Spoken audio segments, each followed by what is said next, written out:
નમસ્કાર દર્શક મિત્રો, ધ લોકસત્તા શોમાં આપનું સ્વાગત છે। ફિલ્મ ધુરંધર દર્શકોને ઘણી જ પસંદ આવી રહી છે। આ ફિલ્મમાં રણવીર સિંહે લાંબા સમય બાદ કમબેક કર્યું અને તેની એક્ટિંગના લોકોએ ઘણા વખાણ કર્યા છે। જો કે ફિલ્મમાં રણવીર સિંહ સિવાય એક એક્ટર છે જેની ખૂબ ચર્ચા થઈ રહી છે, જે તેના પર ભારે પડ્યો છે। અમે વાત કરી રહ્યા છીએ અક્ષય ખન્નાની, જેણે આ ફિલ્મમાં રહેમાન ડકેતનો રોલ કર્યો છે। પરંતુ શું તમે જાણો છો કે ગેંગ્સ ઓફ લ્યારી રહેમાન ડકેતના દુશ્મન કોણ હતા અને ત્યાં ગેંગનો જન્મ કેવી રીતે થયો? તો આવો વિસ્તારથી જાણીએ। પાકિસ્તાનના સિંધ પ્રાંતમાં આવેલા કરાચી શહેરનો એક જૂનો અને ગીચ વસ્તીવાળો વિસ્તાર લ્યારી માત્ર એક ભૌગોલિક સ્થળ નથી, પરંતુ તે ગેંગ વોર, ગુનાખોરી અને રાજકીય ધમાસાણની લાંબી કહાનીનું જીવંત પાત્ર છે।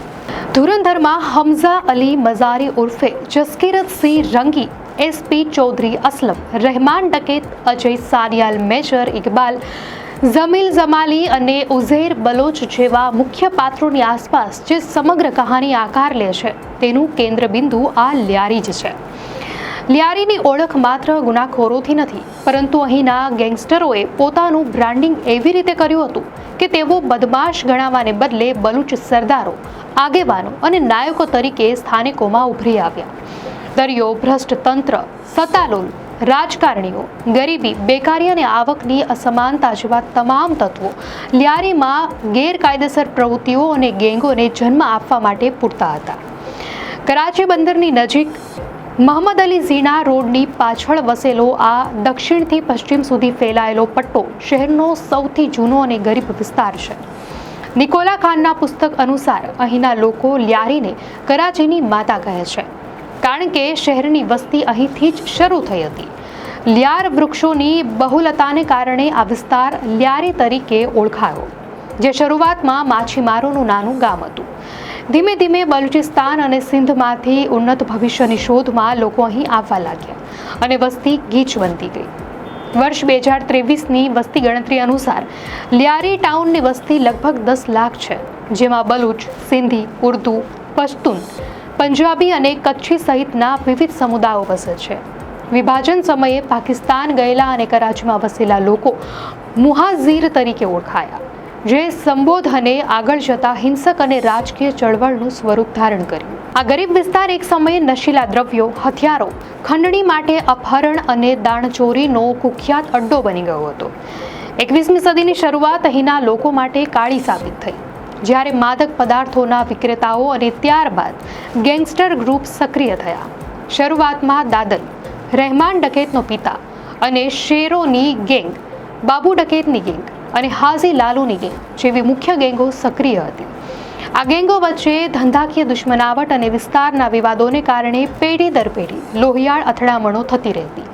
બાબુ ડકેતે દાદલની હત્યા કર્યા બાદ તેનો દીકરો રહેમાન ડકેત ગુનાની દુનિયામાં આવ્યો, જેને શરૂઆતમાં હાજી લાલુની સંરક્ષણ મળેલું।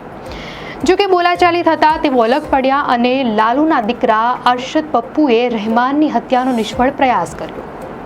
આના કારણે બંને ગેંગો વચ્ચે ભયંકર હિંસક અથડામણ થઈ। વર્ષ 1992માં સિંધમાં અસામાજિક તત્વોના સફાયા માટે પાકિસ્તાન સરકારે ઓપરેશન ક્લીનઅપ હાથ ધર્યું। પાછળથી સરકારે બદલાવ આવતા આ કાર્યવાહીને ઓપરેશન બ્લુ ફોક્સ અને લોકજીબે ઓપરેશન કરાચી તરીકે ઓળખ મળી, જેમાં રાજકારણ પણ ભળ્યું હતું। બલુચિસ્તાનની રાષ્ટ્રવાદી ચળવળથી લ્યારીને અલગ રાખવા માટે સરકારી સંસ્થાઓ અને તંત્રે અહીંની રાજનીતિમાં ગુનાખોરીને દૂર કરવાને બદલે તેને સંરક્ષણ આપ્યું, એમ કરાચી યુનિવર્સિટીના પૂર્વ વડા પ્રોફેસર તૌસીફ અહેમદ જણાવે છે।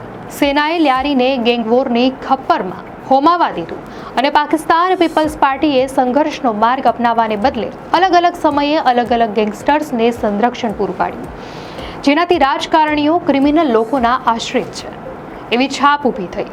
1993માં ઓપરેશન બ્લુ ફોક્સ કાર્યવાહી મુહાજીર કોમી મૂવમેન્ટ સામે કરવામાં આવી, જેનો સીધો લાભ રાજકીય સંરક્ષણની જરૂરિયાતવાળા રહેમાન ડકેતને થયો।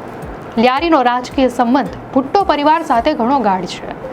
લ્યારીથી નીકળીને ઝુલ્ફિકાર અલી ભુટ્ટો અને તેમના દીકરી બેનઝીર ભુટ્ટો વડાપ્રધાનના પદ સુધી પહોંચ્યા, જ્યારે બેનઝીરના પતિ આસિફ અલી ઝરદારી રાષ્ટ્રપતિ અને દીકરા બિલાવલ મંત્રી પદ સુધી પહોંચ્યા।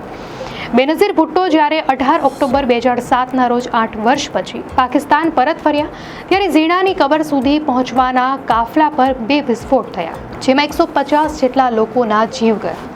આ ગંભીર હુમલા વચ્ચે બેનઝીરને તેમના ઘર સુધી સુરક્ષિત પહોંચાડવાની જવાબદારી રહેમાન ડકેતે લીધી હતી અને સુપેરે નિભાવી હતી.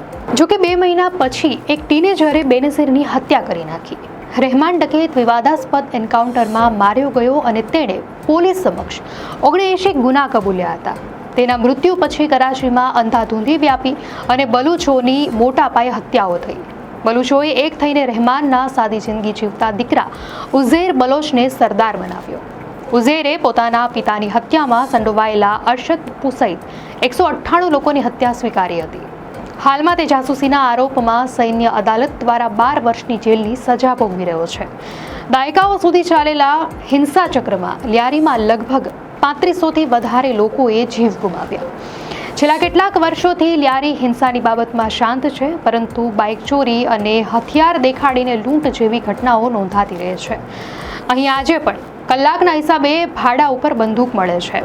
સ્થાનિકો હવે આ વિસ્તારને અંડરવર્લ્ડ સાથે જોડવા નથી માંગતા અને કહે છે કે તે કાળો કાલખંડ વીતી ગયો છે. લિયારી આજે તેની જૂની ઓળખ ભૂલાવીને આગળ વધી રહ્યો છે, છતાં તેનો ઇતિહાસ પાકિસ્તાનની રાજનીતિ, ગરીબી અને ગુનાખોરીના જટિલ જોડાણની એક અનન્ય અને દુઃખદ ગાથા રજૂ કરે છે. દર્શક મિત્રો, આ માહિતી આપને કેવી લાગી? આપની પ્રતિક્રિયા અમને કોમેન્ટમાં ચોક્કસથી જણાવશો. અને જો આપને આ વિડીયો સારો લાગ્યો હોય તો વિડીયોને લાઇક કરો અને ચેનલને સબસ્ક્રાઇબ કરો.